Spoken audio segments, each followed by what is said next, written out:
बड़ी नारायण भगवान की जय।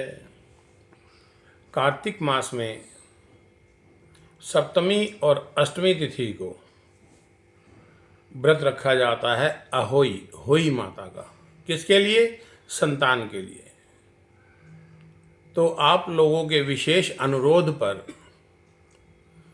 होई माता की व्रत कथा मैं सुनाने जा रहा हूँ। आपसे एक विनती है कि आप इस चैनल को जितना हो सके उतना ज़्यादा शेयर करें, लाइक करें और सब्सक्राइब करें। और इसके अलावा भी अगर आपको कुछ और पूछना हो या सुनना हो तो उसके लिए भी आप नीचे कमेंट बॉक्स में डाल सकते हैं, उसे भी बताने का प्रयास किया जाएगा। तो आज विशेष जो है हम लोग होई माता की कथा करते हैं।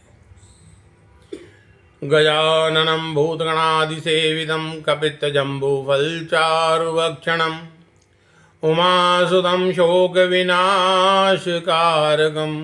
नमामि विघ्नेश्वरपादपङ्कजम्।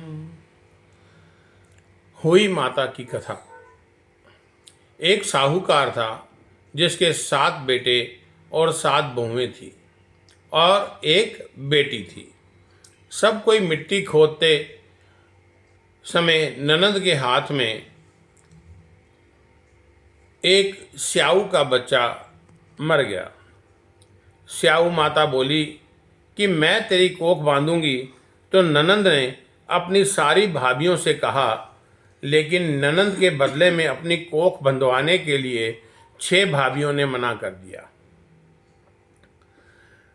लेकिन उसकी छोटी भाभी ने सोचा कि नहीं बंधवाएंगे तो सासू जी नाराज हो जाएंगी।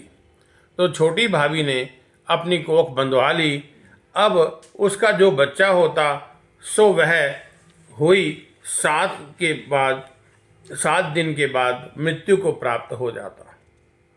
एक दिन उसने पंताइन को बुलाकर पूछा तो उसने कहा, तब पंताइन बोली कि सुरही गाय की सेवा किया कर। सुरही गाय जो है वो स्याऊ माता की सहेली है।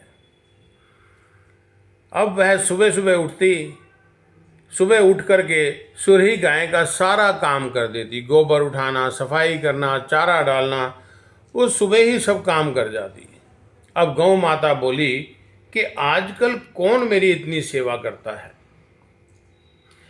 मेरी बहुएं क्या करेंगी, वो तो लड़ाई करती हैं। आज देखा जाए कि कौन सारा काम करता है। गौ माता ने सुबह खुद अब वह बहुत सुबह उठ करके सुरही गाय का सारा काम कर जाती। गौ माता बोली कि आजकल कौन मेरी इतनी सेवा करता है, मेरी बहुएं क्या करेंगी, वो तो खुद भी लड़ाई करती रहती हैं। आज देखा जाए कौन सारा काम करता है। गौ माता ने खूब सुबह उठकर देखा कि एक साहूकार के बेटे की बहू है जो सारा काम कर जाती है। गौ माता बोली कि तुझे किस चीज़ की इच्छा है जो तू मेरा इतना काम करती है, मांग क्या मांगती है।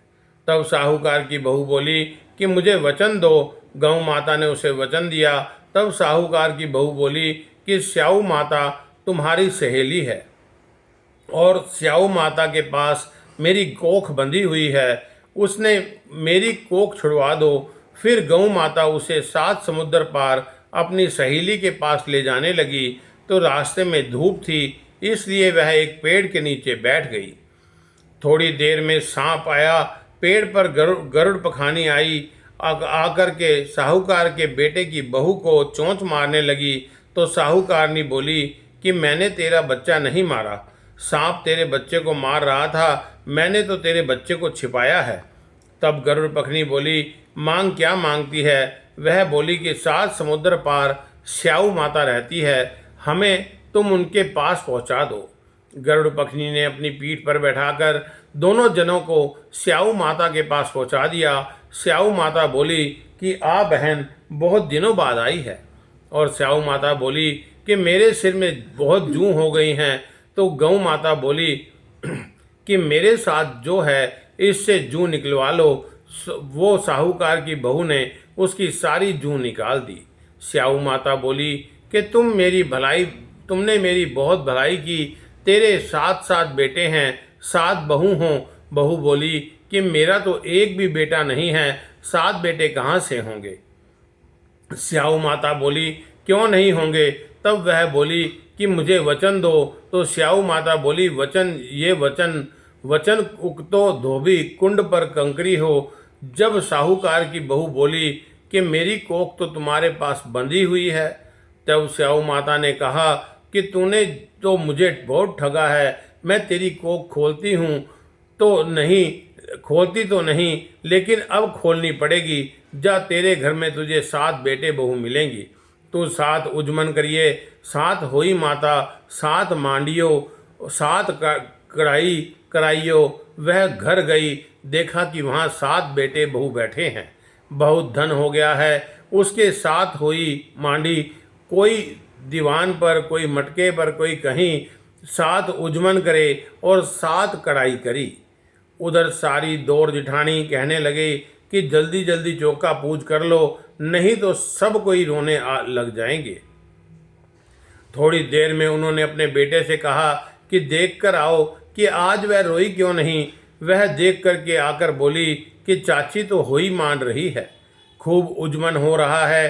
फिर दौड़ जेठानी सभी दौड़े दौड़े गए, देखा कि वह तो कोक छुड़ा लाई।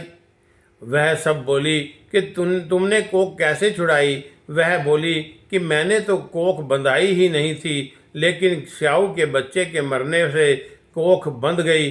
अब स्याऊ माता ने मुझ पर दया कर करके मेरी कोख खोल दी। हे स्याऊ माता, जैसे साहूकार की बहू की कोख खोली है, ऐसे ही हमारी भी खोलना, सबकी खोलना।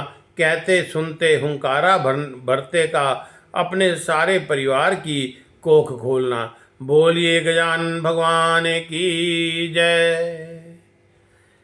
यहाँ पर होई माता की कथा का पूर्ण रूप से निवारण है। यहाँ पूर्णतः विश्राम कराने के बाद अब आगे आप लोग जो भी आपका विधि विधान है उस विधि विधान से पूजन करें और पूजन करके होई माता के व्रत का पूर्ण विश्राम दें और अगली बार अगले साल फिर इसी प्रकार से जैसे आज व्रत रखा है वैसे ही आप होई माता का व्रत रखें। होई माता आपके घर में, आपके परिवार में, आपकी संतान को सदैव सुखी रखे, आपके परिवार को सदैव सुखी रखे। इसी कामना के साथ जय भोलेनाथ की।